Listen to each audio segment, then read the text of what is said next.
already, right? Like, but we're now live everywhere. Facebook, Instagram, LinkedIn, YouTube. Welcome to another episode of The Good Life. Um, we're here, guys. Hey, we're switching it up. I don't know if any of you on Instagram are joining us or popped over to our Instagram that we just had for an hour, but we are giving people the inside look for the first hour now of how we get this process going, talking about the good life. We want to engage with you. We want to get your feedback. We want you to engage with us on these topics. So we were just an hour before on Instagram, and now we're live everywhere else. Here another Wednesday night to give you a show for the good life, guys. How's everybody's night going? Good? Good. I'm glad we're already scratched the surface. We're already ready to get into the meat right now. We're already in there. Kobi, you gotta unmute yourself. There's gonna be a job. You gotta unmute yourself on your StreamYard. So are you in your StreamYard, bro? Your StreamYard, the computer straight in front of you. You gotta unmute that one too. No, okay. So we got a lot. There we go. Hey, how are you? There we go. Good. We got a lot. We got a lot of technology going here. A lot of technology, but it's all to bring it to you guys so that you get some more nuggets on the good life, on what it means to live the good life, on health, wealth, love, happiness, some of the things that we need to talk about in order to get to that place. That's what we're here to talk about. We just had an interesting conversation about marriage, which falls under that relationship side of the love part of the good life. We were having a real good conversation about marriage and the institution of marriage. Kobi brought up that word, the institution of marriage, and how we view it in our society right now. So that's the topic we're going to talk about a bit to just get this thing started, because again, relationships play a huge role in your ability to live a good life, to live the life you're designed to live, that you want to live. It's really going to come down to the fact that you are also that you have great relationships around you, whether they be romantic relationships, platonic relationships. It doesn't matter. You've got to have the ability to have good relationships if you want to live the good life. So that's what we're going to talk about a bit. Let's riff for a bit, guys. Let some people file in. Yeah, Stu, you want, or Chris, or maybe Stu, you want to give a quick recap of what we've hit so far? Yeah, for sure. Or actually where we want to go? Yeah, well, there's a couple things coming up right now. And just real quick to tie this back to the good life, how many people grew up imagining how their good life in their dreams was going to have either the wife or the other perspective, the husband?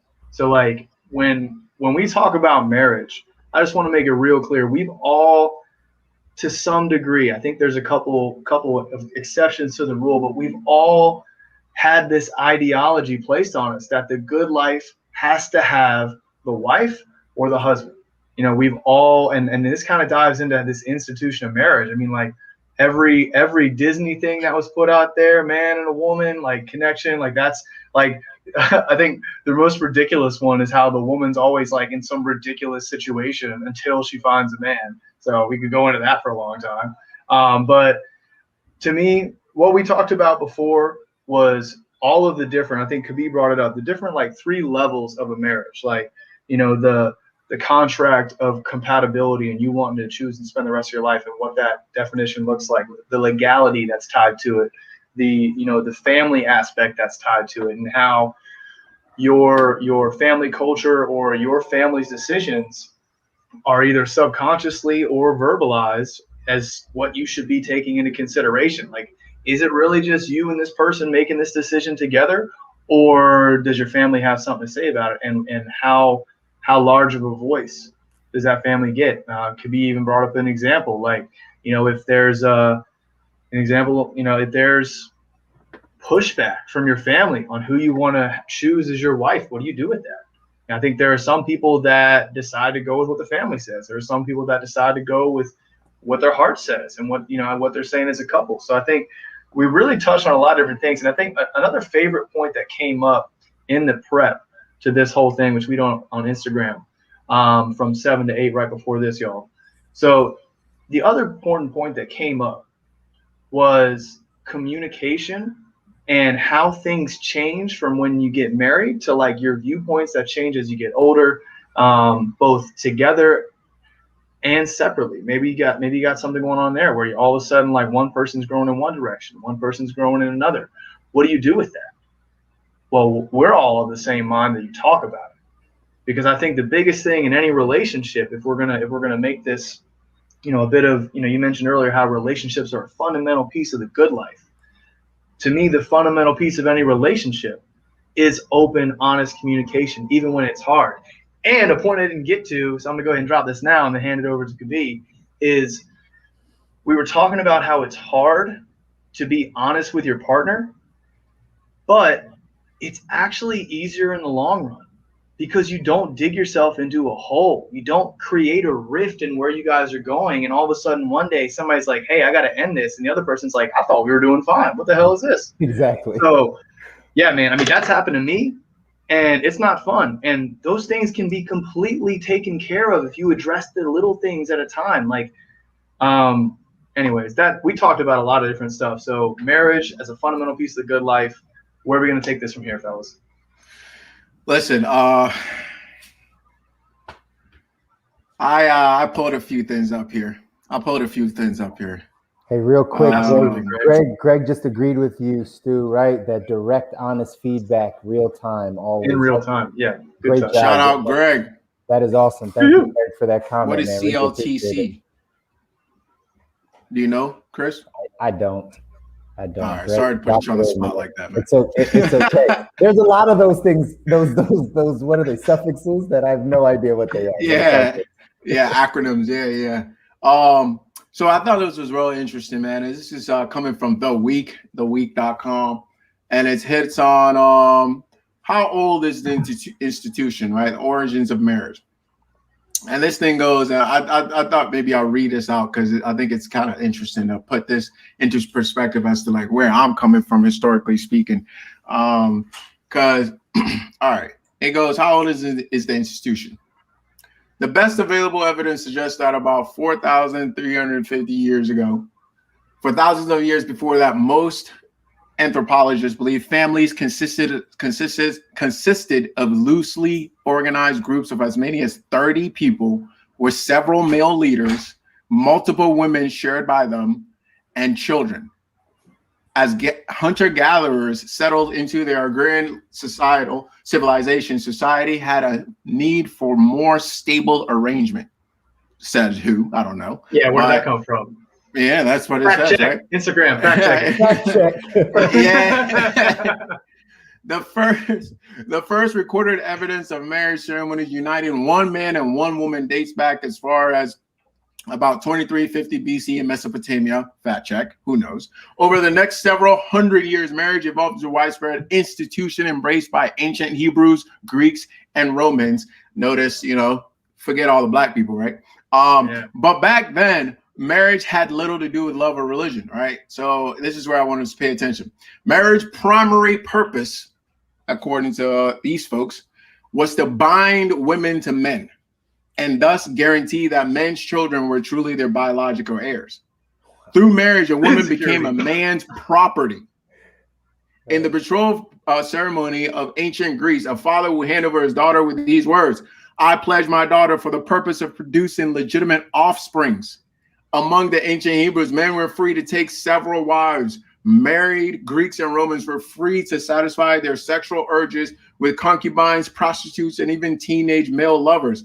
A lot of teenage male lovers. While their wives were required to stay home and tend to the household. Right, this part right here, this last part I give y'all. As the Roman Catholic Church became the powerful institution in Europe, shout out, of the blessings of the priest became necessary, right? So here's where the church steps in, and the only way to really get married is with a priest, right? And the priest is the only one that can bless a marriage for marriage to be legally recognized. So church and state, okay? So for it to be legally recognized, which is still the truth now, it has to be blessed by a priest, right? Still true now, by the way. All right. By the 8th century, a marriage was widely accepted in the Catholic Church as a sacrament or ceremony to bestow God's grace. All right. So this is when I say I don't agree with the institution of marriage, this is the type of stuff I'm talking about. Right? I'm not talking about what we talked about earlier in our pre-call. I'm talking about this type of stuff, right? It don't make any sense to me. You mean like the intent behind it? The whole intent behind it. Yeah. The intent behind it, every single part of the way, Yeah. right? And also the church's role in that, to me, fundamentally had nothing to do with spirituality. It had nothing to do with anything. All it had to do with power, because the church was the power, right? The church was, right? The priest essentially functioned as the highest reigning king for however long they functioned, and still kind of do, in cahoots with the state to dictate these things. When I say there was another way to do it, you in here it says what? Greeks, Romans, and Hebrews. Hello, those weren't the only people here on this earth. And in fact, there were the Moorish kingdom was here far before they were, and far more successful and far more prosperous. How did they do it? No mention of any of that anywhere. So when I say that we have adopted the Greek, Roman, and Hebrew way of viewing marriage, as everybody should view it that way, and everybody should do it that way, both legally and societally speaking. And quite frankly, I think it's bullshit. There it is. That's why I don't agree with it. There it is. Love it. Getting back to the origins, right? I don't think this is a practice that enough people do. I honestly don't think, right? We take things in as they come. We never really question why. We've talked about this before on the Good Life, just being a critical thinker, right? Just going deeper and saying, like, why is it this way? Why is that this way? How did it get this way? Mm-hmm. Follow the money. Right. Follow the history too. Yeah. That's it. Follow the history. Like where things. The history follows the money. See? Right. So like when the history follows the money. When you start to dig a few layers, you start to realize like, maybe this isn't as kind of innocent as we think. Like the way we think about marriage, the way we think about it was adopted. It was heavily. And the thing that really always gets me, man, as being someone who grew up in the church, is the role of the church in all of this. It was never about spirituality. It was never about any of that. It was about power and thus money. That's what it was about. Can you elaborate on that? In here, well, let's see here. Well, when did the religion become involved? As the Roman Catholic Church became a powerful, or the most powerful institution in Europe, the blessing of the priest became a necessary step for marriage to become legally recognized. Sure. What's that got to do with spirituality? Yeah. Oh, you want a wife? Well, you're gonna have to go through us to do that. Oh, and we're gonna charge you to do it too. Yeah. And all this, I'll point out, by the way, this all comes right around the time that Constantine gathers everything into what we now know as modern religion. All right. Yeah. So I'm curious, could be like real quick, like stay on this because I think it's important. You being someone that grew up in the church, then what is the church's role? What is the role of religion in a relationship? Is there a role? Should that are those governing bodies, for lack of better term? Like, how do you think about it then? Let me better understand your question a little bit before I go off into something that doesn't answer that. You're saying, what is the role of religion, or what is religion and the church? Not the same thing, right? Not the same thing. Definitely understand that side. But when it comes to like being in a lot, so I'll tell you, I'll give you context, and then you can kind of answer the question. Yeah. Please. I being a man of faith, right? Being a Christian, Christ follower, like I use the Bible for guidelines to how to love my wife. I like how you said guidelines. Yeah. Guidelines of how to love my wife, of how a husband should operate in a family, like in their family. I use that as the guideline. But if you're saying, marriage never had anything to do with the church, or I mean, I guess, do you believe that it Spirituality, right, not has the something, church. it has nothing to do with the church, but it does, you do believe that there's a heavy spiritual aspect to two people coming together? Tell me your thoughts on that. Yeah, that has nothing to do with Christianity. That has nothing to do with the Bible. That has nothing to do with the church, because spirituality exists in many different forms, right? True. Spirituality literally exists in hundreds and hundreds of different forms.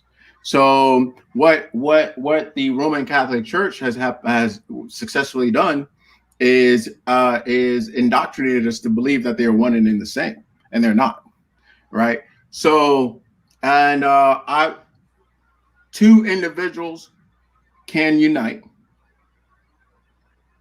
and in fact, there's, if you say you use the Bible without making a declaration before God, because like that is they can how we know it though, right? That's how we know that. Hence why, right? Like a priest had to become, right? So a lot of our marriage ceremonies are very much so you're doing this, right, in honor for God, right? Like in the presence of God. Like there's very much so that aspect of our marriage ceremonies.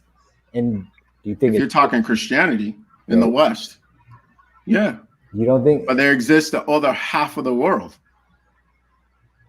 And I'm maybe just me being ignorant to other religions or other things, right? Like, yeah, so well, let's look at it. I mean, there's no, I'm sure that there is some form of religious practice associated with the marriages of other people in other societies, in other countries, in other places around the world. Sure. But those look very different than what we were talking about just now. How so? Because to me, obviously I'm kind of like the odd duck here, because to me, the church and religion, Buddhism, Islam, Hinduism, Sikh. But this doesn't apply to Islam? But there's there's like religious ceremony around marriage when you're a Sikh or when you practice Islam, right? Like I'm acknowledging spirituality. Okay. But a lot of the context in which you're talking about applies to Christianity. Sure. And I'm drawing our attention to the larger picture. Okay. Right. But I'm drawing our attention to the larger picture. And that when we look at it, we're thinking from the framework of Christianity. That's where this confusion is coming from. Sure. And again, I want to reiterate that that's the background I come from. So I'm not in any way, shape, or form saying it's wrong. I'm just saying our thinking, all three of us here on this panel and most of the people we engage with, is very narrow.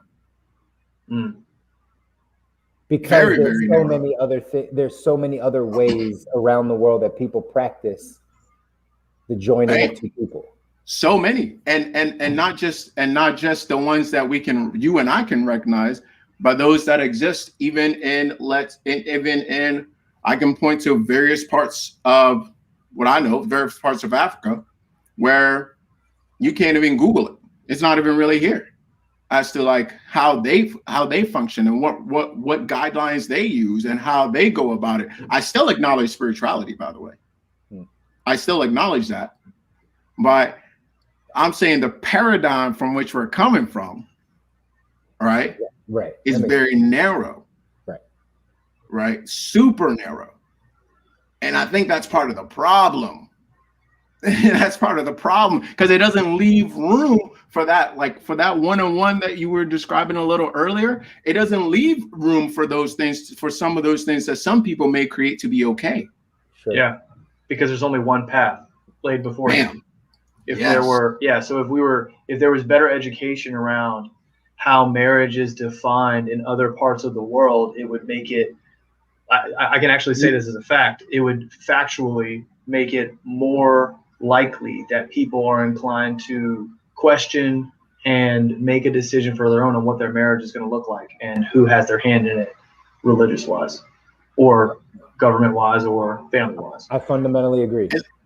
And the other issue that is that the paradigm that we're coming from, right, has been married to the legal piece of it. All right, so now it's hard to separate. Stu's membership. I hate that shit so much. Get the government out of my goddamn relationship. This is it. This is what we're running into. It's my relationship between me and my woman. Yeah. That's me. Nobody else. My parents can have their opinion. My friends can have their opinion. But it's up to us. But not according to the government. We're in a different conversation now. You see what I'm saying? Mm-hmm. When we get stuck in a pair, that's where you can be Christian and create with your partner what it is that you create with your partner, and you get kicked out the church. Or you can get ostracized in regular society, right? I was talking to a young, she was young, she's older than me, a woman this past weekend who stated she was a faithful worshiper in her church, grew up in the church, went there in her particular church, right? And okay, I don't want us to, before I say this, I don't want us to get stuck on this particular example that I'm about to use here. I think there's bigger issues at play here, even little things as like, even smaller things. But she realized that she doesn't want to be with a man, period. She's like, sorry, it just wasn't working for me. That's not what I want in my life, right? She sought counseling from her pastor, sought counseling from da-da-da, and eventually they kicked her out of the church because they said, you are choosing this way of life and it's not compatible with how we do things here. So sorry, you can no longer be part of the church. But I thought the church was supposed to be open arms to everyone. That's what it's supposed to be, but that's not what happens when people get involved and you follow the money. God forbid they find out you smoke a little weed. Yep. But see, and again, it's so we got on Instagram, we got Dougal876. Traditionalism is also a major shout factor. Out Dougal. Yeah. Traditionalism is also a major factor in relationships and adds a lot of unnecessary pressure. Could not agree anymore with that statement. Following the boilerplate that your family. Yeah. Yeah. So, I mean, I couldn't agree with that anymore. I mean, that really ties to the family piece. And Dougal, I don't know if you saw it earlier, but Kobi actually mentioned an example of where like family pressure was causing a difference of opinions of how to proceed in a relationship. And that family pressure is an exact example of that traditionalism. So there's traditionalism in the family, in the church and in the government and just society in general. There's all traditionalism around us, which to me leads to my biggest opponent in life, which is conformity.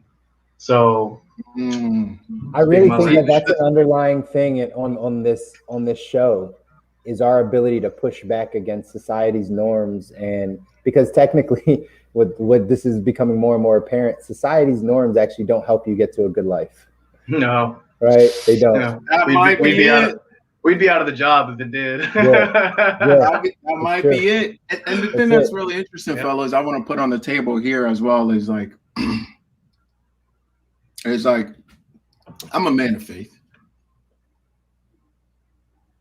But when I say that, what does that elicit? What thoughts did that bring it to your mind? Right? Because the more I find out about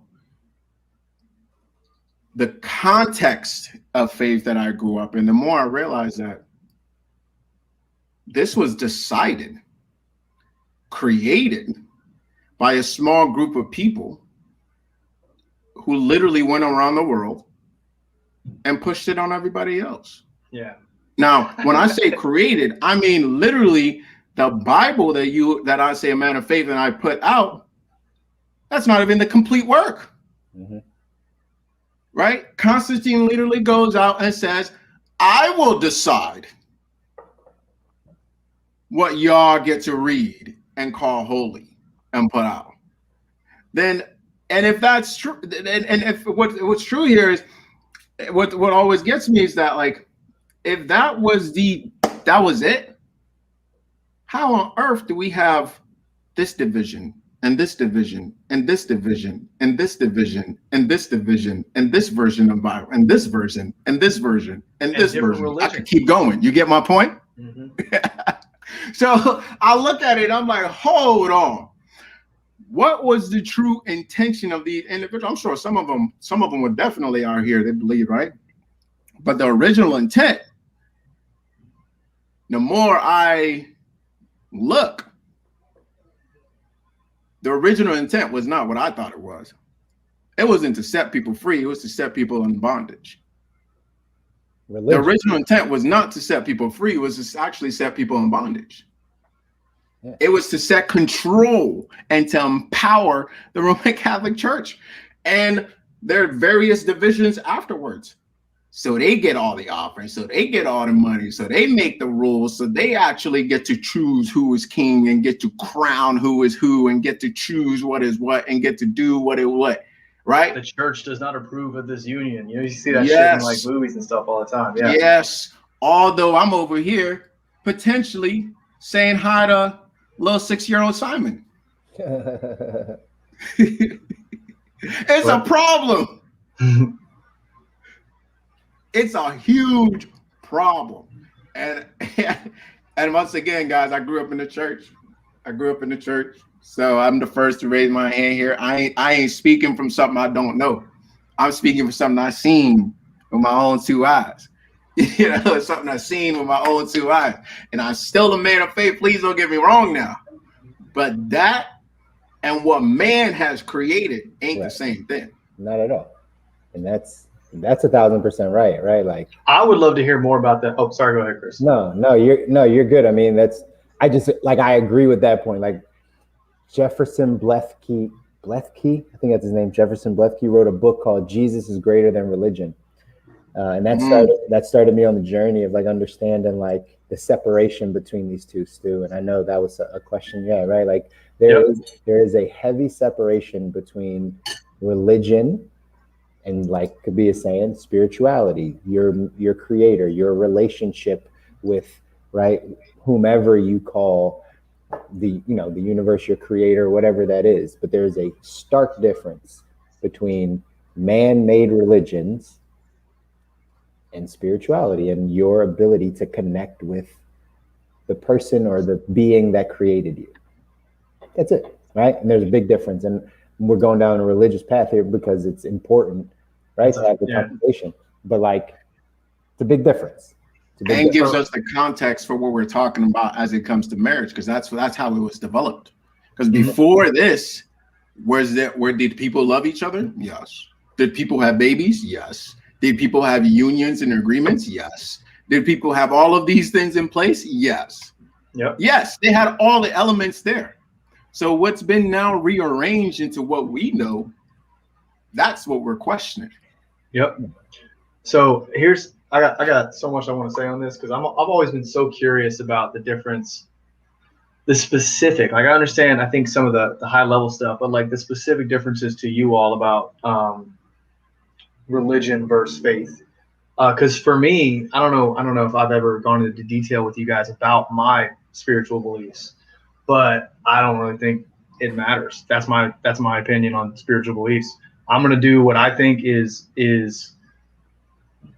beneficial to myself, my community, as many people as around me, and whether or not I call somebody up there Allah, Jesus, God, like all the different options that I'm not even familiar with, does it matter? If heaven is a thing, if hell is a thing, if that is the quote unquote driving force of religion on why you should act a certain way, then what kind of God, and this might come off as like crazy, I don't know. But what kind of God would I be if I was given the gift of life by this gentleman or lady or whatever creature? Who would I be to say, if you don't worship me by this exact way and call me by this name and show up every Sunday and give money to these people,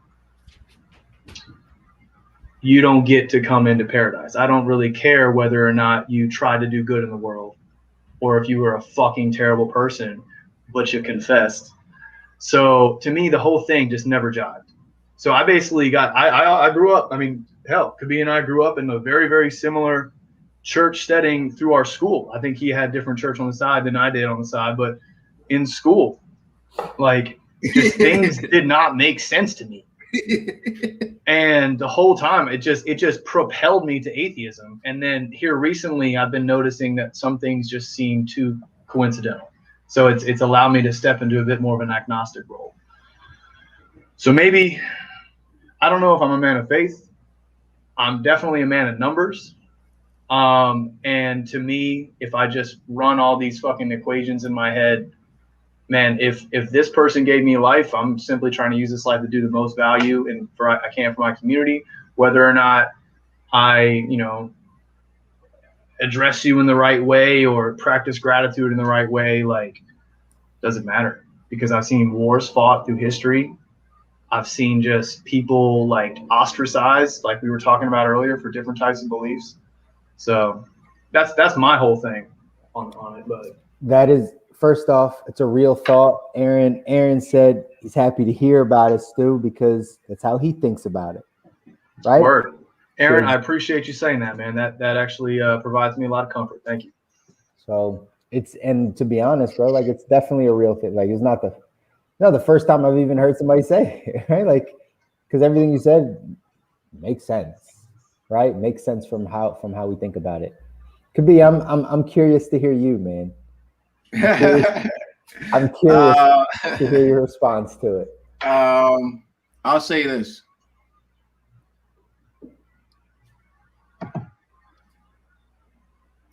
universaltruthschool.com. Go ahead and if you want to dive in, go ahead and dive in. universaltruthschool.com. I don't get paid. I don't get nothing. All I do is come here and just drop knowledge. That's all I do. I come here and just drop knowledge. Can I get a trailer or Spark Notes or something? No, just look it up. He says Spark Notes or something. Just look it up. That's not what I said. But I'll say this in response to that. I'm a man of faith, because I seen it. You can't tell me, because you can't explain. What I mean by that is what scientists try to explain, as to whether there is this, they can't explain it. They can't explain it. All right, they haven't succeeded. They haven't succeeded. They haven't come anywhere close. This comes from my belief in health as pertains to our ancestor and our sensory knowledge of health and current modern day science, where I'm a man of science, taking shots and doing all these things. Yeah. But what your science is explaining right now, my grandmother was living that. It's just. So what's the distinction? What's the difference there? The difference is all that it's just a new language that attempts to explain something that's been there forever. It's a new language that's trying to explain something that's been there forever. What I push back on is not that there's substance. What I push back on is the organization of the elements that already exist into what we have now. What I mean by that is, whether you go with Roman Catholic or you go with non-denominational or you go to Buddhism, Hinduism, blah, blah, blah, blah, blah. It's just how the language is different. How the elements were organized is different. It's just different. But there's a truth somewhere in there that's universal. There's a truth somewhere in there that's universal. The story of Horus in Egypt lines up exactly with the story of Jesus in the Bible. That's not coincidence. Word for word lines up. And Horse? Jesus came out. Did you say horse? Horus. Oh, Horus. Horus. Yeah, Horus. Let me make sure I'm pronouncing that right, because my tongue's a little heavy. I'm African, y'all. So I've assimilated pretty well, but I'm African. Horus, yes, Horus. Horus. Horus. Oh, did we lose Chris? Oh, here we go. No, I'm here. All right. They lined up exactly. It also lines up with all the phenomenons we see in nature. All of them. When Jesus died, when Jesus rose again, all of them lined up. Right? So and when you look like Zoroastrianism, I believe it's called Zoroastrianism, I believe. You look at the story, then you look at the story of a horse, then you look at the story of Jesus. They all line up. They all line up. When you say line up, different language. Real quick, when you say line up, meaning they're the same story. The life of Jesus. Right. Like meaning it's the life of Jesus was born at this time, to these parents, did this, died at this, or performed these miracles, traveled here, died at this time, rose again at this time, did this. They all line up. As you're saying, as the same as the Horus before his time, like the same life that Horus lived, Jesus lived.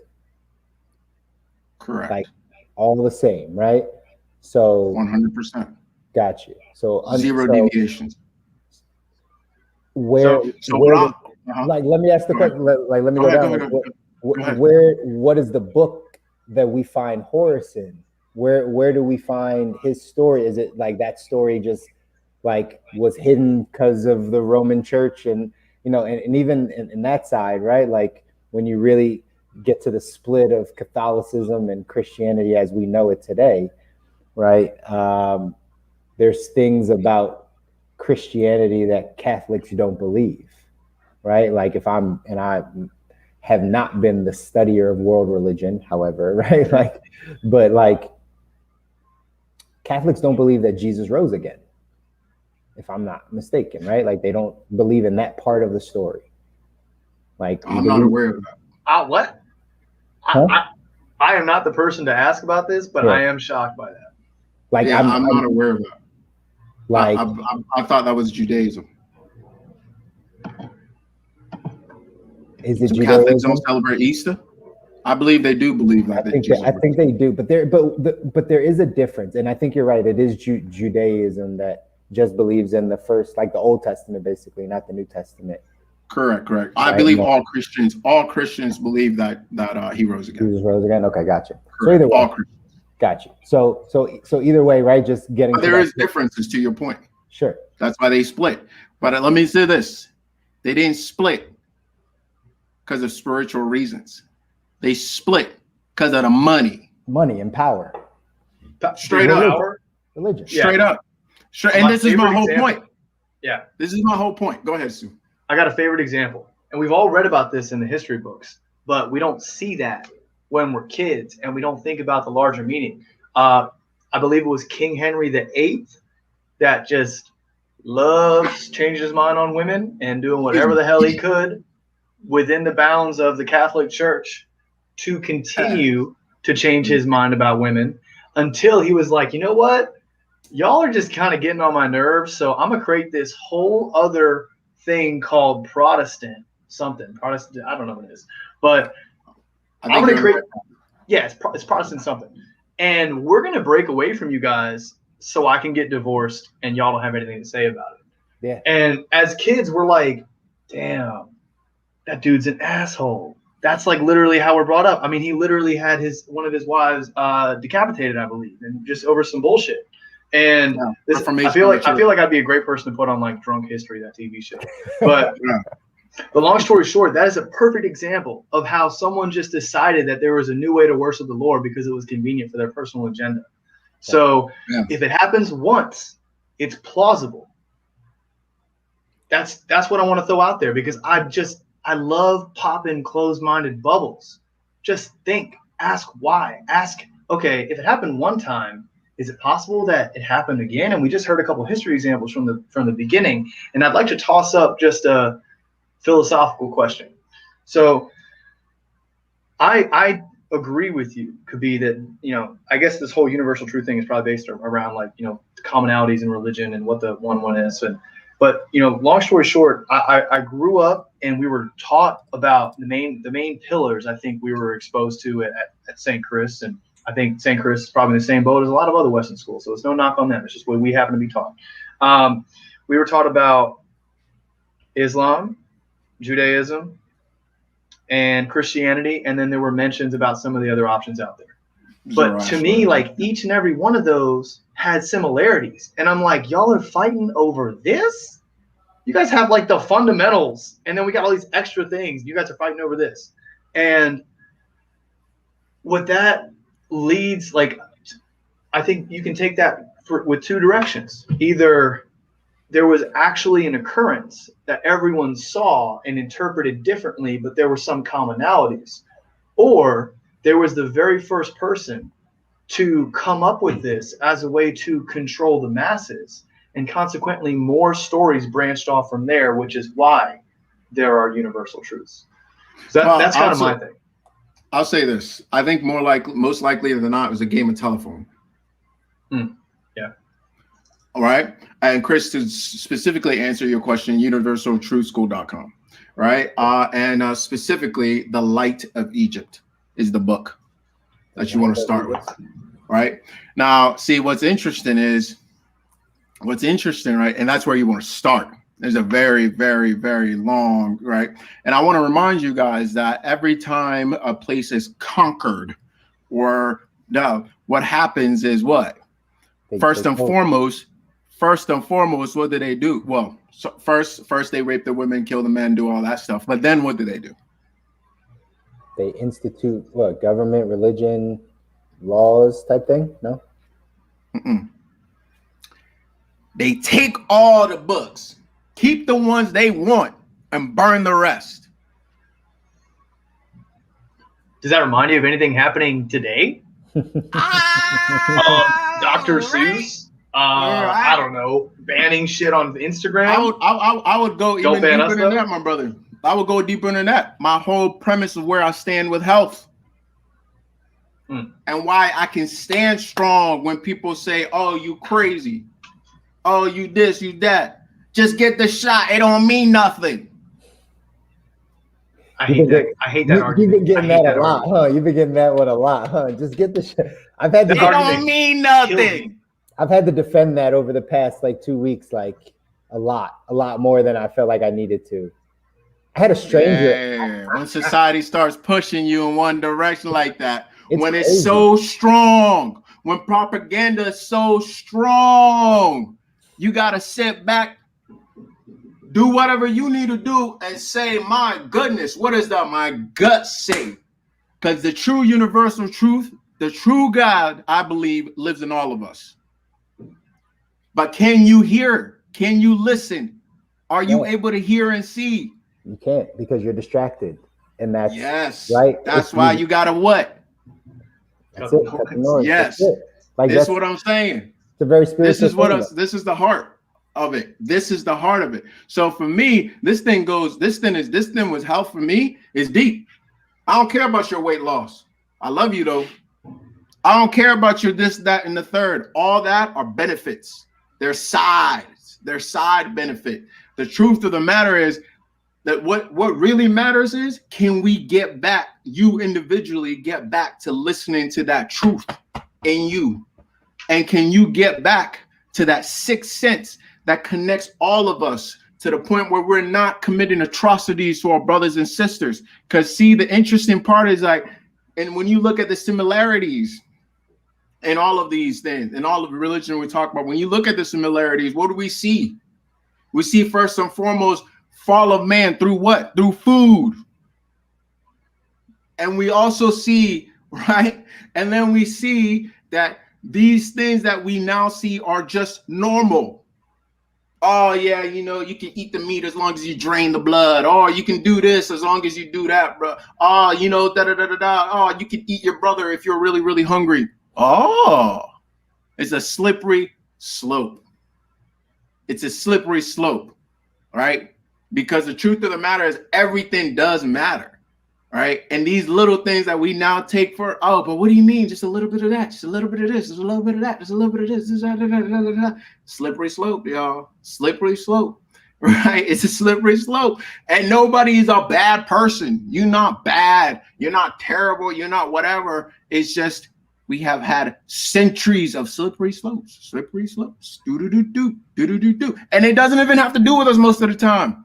It just has to do with a small group of individuals who can influence our minds. Because how does the devil work? The devil doesn't actually have, the devil by all of these doesn't actually have power. What does he do? He tricks you. That's right. Into giving up your own power. Yep. You cannot be Your power cannot be taken from you unless you give it up. Yep. Unless you adopt. So what did he do? Mentality. He controls this. Right. So we're here instead of being here in the truth. If you can't hear me, I'm patting my stomach, my gut. Right. The Horus. By the way, it's important we know our words, not just our numbers. Right. We don't. Right. We're here where you can mess with us, and then we doing things that's killing us. We think, oh man, health now, bro, people live so much longer. Nonsense. Why do we say that? Because how you find that out? Oh, you read that in a book? Oh, word. Was it the one that was burnt, or was it the one that was? Oh, okay. It was the one that you were allowed to read. Got it. Okay, understood. Bro, this is so key. This is exactly what's going on right now. It's a whole nother escalation of what's going on what's happening right now. It's a whole nother escalation of that. Yep. You know what I think is really interesting? I believe that the internet helped and hurt this whole issue. It helped in the sense that we are more easily able to see outside of what's happening right in front of us. Therefore, you're more easily able to like connect with somebody who's in a distant community and like and find out, wait, they make you do that too? Or hey, you do that differently and that's okay? Shit, that's not okay here. I kind of like that. So it's very interesting how the internet has all of a sudden enabled so many different viewpoints to be exchanged, which is why I am absolutely furious at the fact that people's accounts get deleted for things that have nothing to do with inciting violence. And that is such a broad like definition that gets applied to, I know health coaches. I mean, could be you've had issues with that before. This guy just wants you to eat fruit. I mean, there's more to it. I don't mean to oversimplify. But like, how on earth can that be justified? Yep. So to me, you're right. It is happening. And instead of the paper for a while now. Yeah. So instead of the paper, and guess what? You want to know why I fucking respect the shit out of Kobi? Because this guy's got balls, ladies and gentlemen. Because a lot of the stuff that he wants to say, a lot of other people want to say that shit. But we're afraid. Why are we afraid? Why? Because of conformity and because of all these different accounts and profiles and people getting deleted and chasing followers. Guys, the chasing followers game is such a joke. Like, please do not allow it to happen. That is conformity winning in your life. Like, just say your voice, speak your opinion, and guess what? You are going to find other people that resonate. I didn't even know that dude Aaron earlier. And I spoke my mind, and I have literally never had somebody else tell me they shared my beliefs spiritually. So just speak your fucking mind and don't worry about like who's listening and don't worry about whether or not you're going to get banned because you'll find a way around it. So and I'll say this. I agree with you, Stu, in a lot of ways, man. And I'll add my own little spin to it. I'll say, speak your gut, not your mind. Right? Because when you develop that connection to the gut, it's far superior to the mind. We've now been taught that here, cerebrally, the things that are happening up here, you're so much higher. You're just better. You da-da-da-da-da. It's that sense of betterness. But the gut doesn't tell you you're better. The gut tells you we are the same. The gut tells you your brother is just like you. Your sister just like you. Your whatever is just like you. But the brain starts tricking, right? When you look at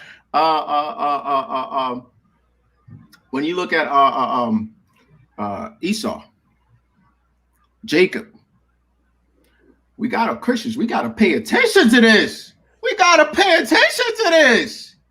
Right? They exchanged their what? Their birthright. For what? For food. Can you like highlight the story for a moment? Just a little bit? Specifically cooked food.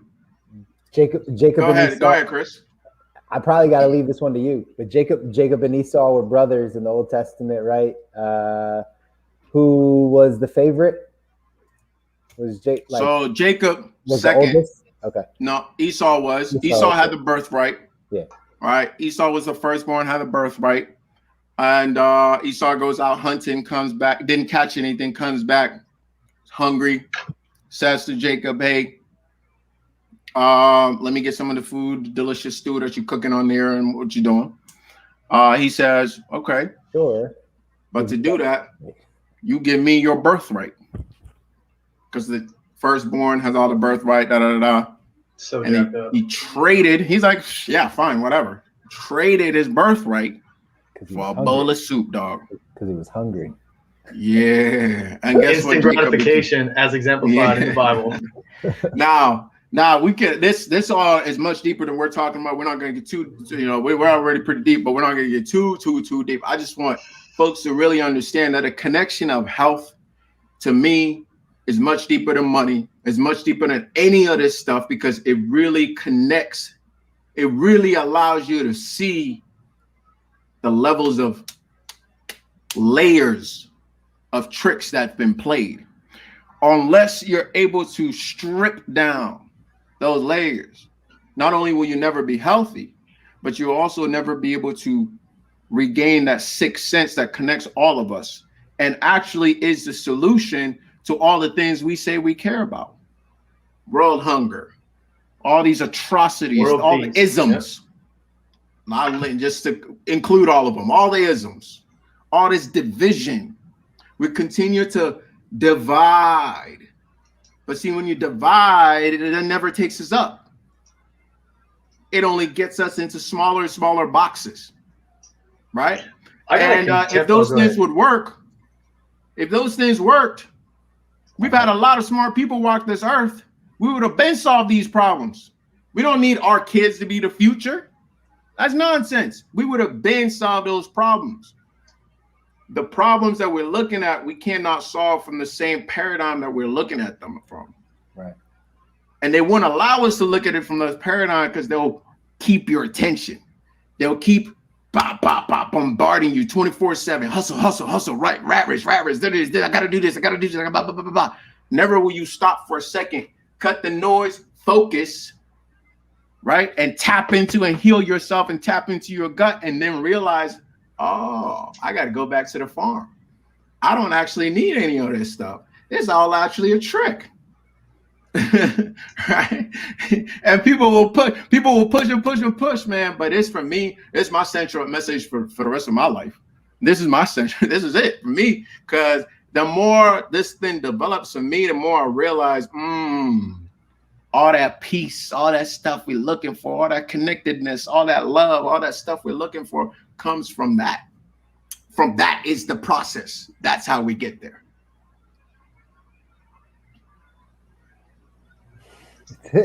Stu, I thought it was you, bro. I thought you were about to say it was, but I got lost in the sauce right there. So hey,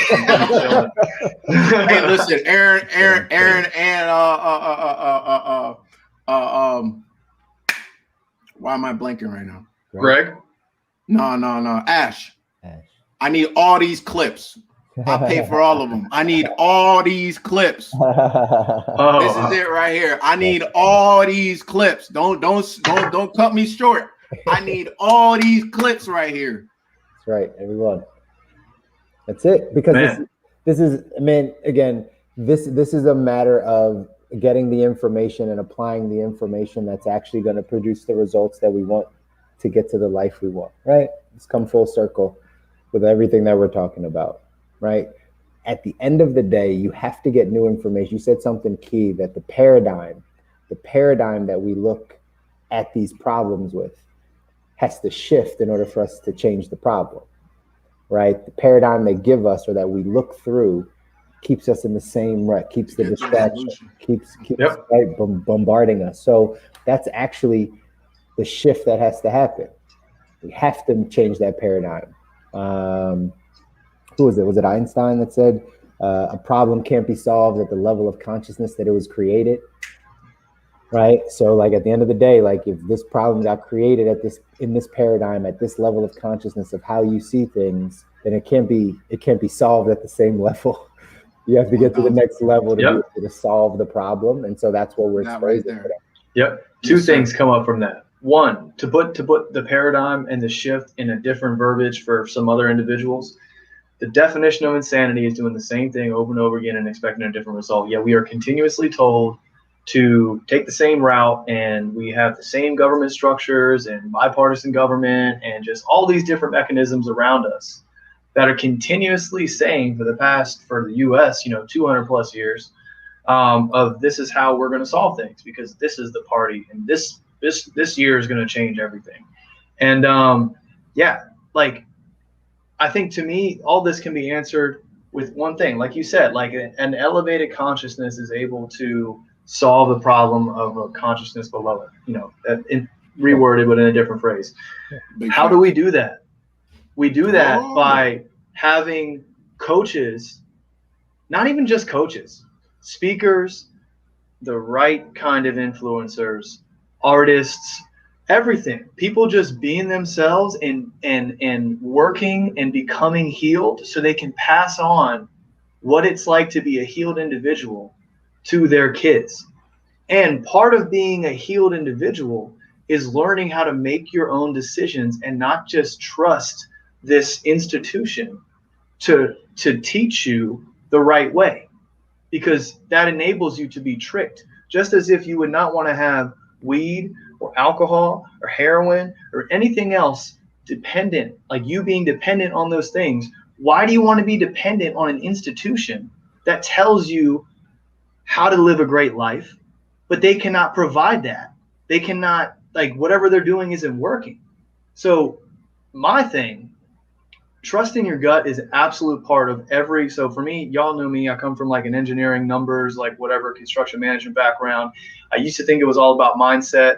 I do think there is a lot of power in being able to stoically and rationally make long-term decisions by weighing different variables. However, sometimes there are too many variables, and Kobi touched on this, I believe it was last week. Sometimes there are too many different variables to make a decision. You have to trust your gut. Every single person out there, any manager that's worth his grain, weight in salt, whatever the hell the expression is, they will always tell you there will come a time when you have to trust your gut, because you don't have time to run all the variables and scenarios all the time. And how do you trust your gut? How do you think rationally? How do you protect yourself financially for what's worse when you start speaking the truth and they start saying, hey man, we don't really like what you're saying, like we kind of want people to go with this other agenda, if what you were saying wasn't true, we really wouldn't be worried about it, but instead we're going to have to shut you up. If you can't do any of that stuff without a foundation of learning how to control your emotions and think rationally about both short-term and long-term things, about how to get your finances right so you can provide for yourself and protect yourself, provide for your family. And guess what? It's not selfish, people. You can provide for your community once you're whole. You can't do that until you're whole. So please just soak on that for a little bit. And you can't trust your gut until you stop eating McDonald's every day. And it's way more complicated than that. Listen to Kobi, listen to Chris. Feel free to give me a listen too. We really are here to talk about the good life, guys. So I don't know. Guys, closing thoughts. I actually don't think it's that complicated. I actually think that's part of the problem, that we're led to believe it's super complicated. It's not. It's not. And let me start by saying this, or let me end by saying this. If we're being divided into small categories and put into boxes, the solution cannot come top down. It must come grassroots, bottom up, right? And not just that. That means that as individuals, we have something to do. And what is it that we do? Well, we're talking about trusting your gut. I truly believe that it starts with actually taking care of your gut. Solid food, vacation, juice, feast. Best tool I found. Best tool I found. Because you go from that, you can hit everything else. Your meditation, your whatever. All that stuff is dope. All that stuff is dope. But see, there's a reason that all these scriptures we're talking about didn't start with those things as being the fall. What we're consuming is not just physically hurting and killing us. It actually is hormonally, on the spiritual, on all of those levels, causing us so much harm that we don't even see it, man. If you may not believe in let me just leave with this last example. You may not believe in reincarnation, all this stuff, and I don't even know. Whatever, it doesn't really matter to me. But if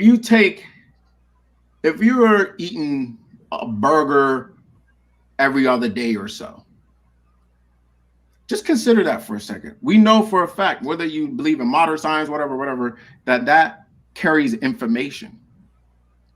We also know there's some consequences to those things occurring, like taking life.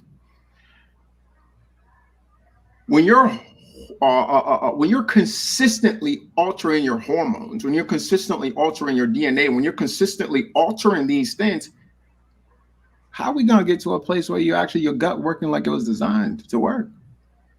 We're not. We're just point blank. We're not. Right?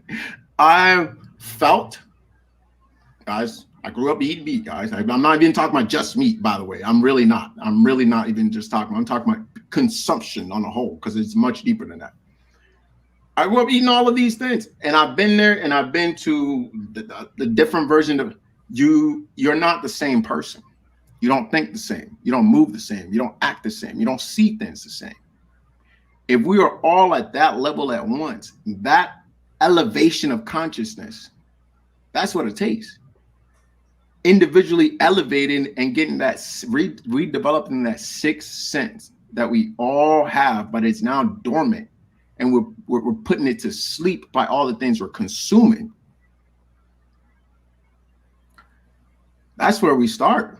We start there because we drop because we start there as a society. We drop the stigma that goes with like, oh, okay, you're eating healthy now, huh? You're doing this now, right? It's like, why?